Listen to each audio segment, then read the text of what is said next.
Hi friends, ഏവർക്കും PSC education ആസ്പിറേഷന്റെ മറ്റൊരു അധ്യായത്തിലേക്ക് സ്വാഗതം.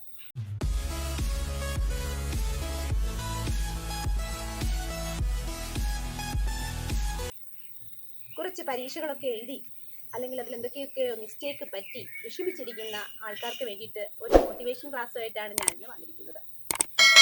നിങ്ങൾ ബെഞ്ചമിൻ ഡിസ്രേലിയെ കുറിച്ച് കേട്ടിട്ടുണ്ടോ? ബ്രിട്ടീഷ് പാർലമെന്റിലെ അംഗമായിരുന്ന ബെഞ്ചമിൻ ഡിസ്രേലി. അദ്ദേഹം തന്റെ ആദ്യ പ്രസംഗത്തിനായി സഭയിൽ എഴുന്നേൽക്കുമ്പോൾ ആ സഭയിലിരുന്ന മറ്റു വ്യക്തികളൊക്കെ തന്നെ കൂട്ടത്തോടെ ഡെസ്കിലേക്ക് ഉയർന്ന ശബ്ദത്തിൽ ആഞ്ഞടിക്കുകയും അദ്ദേഹത്തെ പരിഹസിക്കുകയും ഒക്കെ ചെയ്തു. പക്ഷെ അദ്ദേഹമാകട്ടെ താൻ ഇരിക്കുന്നതിന് മുമ്പായിട്ട് ഗാംഭീര്യമായിരുന്ന ശബ്ദത്തിൽ ഇങ്ങനെ പറഞ്ഞുകൊണ്ടാണ് അദ്ദേഹം ഇരുന്നത്.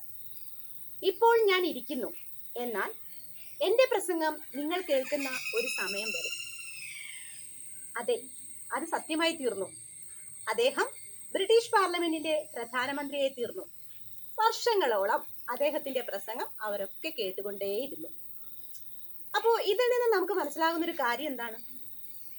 നമ്മുടെ പരാജയങ്ങളും അല്ലെങ്കിൽ നമ്മുടെ വൈകല്യങ്ങളും മറ്റു പ്രശ്നങ്ങളും ഒക്കെ തന്നെ നമ്മുടെ ഉള്ളിലെ ശക്തിയെ പുറത്തെടുക്കാനുള്ള അവസരമാണ്, അല്ലെങ്കിൽ അതൊരു പരീക്ഷണമാണ്. അതൊരു കണക്കിന് അല്ലെങ്കിൽ മറ്റൊരു കണക്കിന് ഒരു അനുഗ്രഹമാണ്. ഇത്തരത്തിലുള്ള പരാജയങ്ങളും തെറ്റുകളും വൈകല്യങ്ങളും ഒക്കെ നമുക്ക് ഉണ്ടായില്ലെങ്കിൽ നമ്മൾ എങ്ങനെയാണ് നമ്മുടെ ഉള്ളിലെ ആ ഒരു തെറ്റിനെ തിരിച്ചറിയുന്നത്? അപ്പോ നമുക്ക് മനസ്സിലാക്കേണ്ട ഒരു കാര്യം, വിശ്വാസത്തോടു കൂടി ഏതൊരു പ്രവൃത്തിയെയും സമീപിച്ചു കഴിഞ്ഞാൽ വിജയം ഉറപ്പാണ്. അത് ഇന്നല്ലെങ്കിൽ നാളെ. ഒരാൾക്ക് നല്ല ആത്മവിശ്വാസമുണ്ട്, പക്ഷെ അയാൾ ഒന്നും പഠിക്കുന്നില്ല. അദ്ദേഹത്തിന് ഈ പറഞ്ഞ വിജയം നേടാനായിട്ട് സാധിക്കുമോ? ഇല്ല. ഒരാള് നന്നായിട്ട് വർക്ക് ചെയ്യുന്നുണ്ട്, നന്നായിട്ട് ജോലി ചെയ്യുന്നുണ്ട്, പക്ഷെ അയാൾക്ക് തീരെ ആത്മവിശ്വാസം ഇല്ല. അയാൾക്ക് വിജയിക്കാൻ സാധിക്കുമോ? ഇല്ല.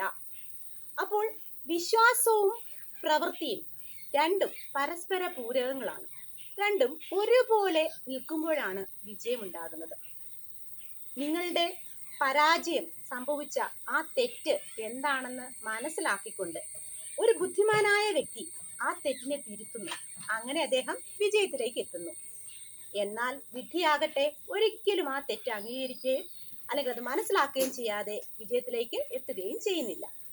അപ്പോൾ ഇതിൽ നിന്ന് നമുക്ക് മനസ്സിലാകുന്ന ഒരു കാര്യം, ആത്മവിശ്വാസത്തോടെ അല്ലെങ്കിൽ നമ്മുടെ പ്രവൃത്തി, അത് ഏത് പ്രവൃത്തിയായാലും, അതൊരു പരീക്ഷയായാലും അല്ലെങ്കിൽ ജീവിതത്തിലെ മറ്റു മേഖലകൾ ഏതായാലും ആത്മവിശ്വാസത്തോടു കൂടി നമ്മൾ നന്നായിട്ട് വർക്ക് ചെയ്യുകയാണെങ്കിൽ രണ്ടും ഒരുപോലെ പ്രവർത്തിക്കുമ്പോഴാണ് നമുക്ക് വിജയം ഉണ്ടാകുന്നത്.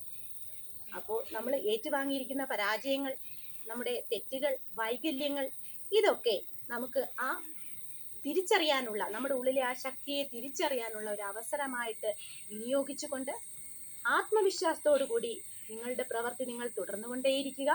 വിശ്വാസവും പ്രവൃത്തിയും ഒരുമിച്ച് നിൽക്കുന്ന സമയം നിങ്ങൾ എപ്പോഴാണോ നിങ്ങളെ കൃത്യമായിട്ട് മനസ്സിലാക്കി ഉള്ളിലുള്ള ശക്തിയെ പുറത്തെടുക്കുന്ന ആ അവസരം വിനിയോഗിക്കുക.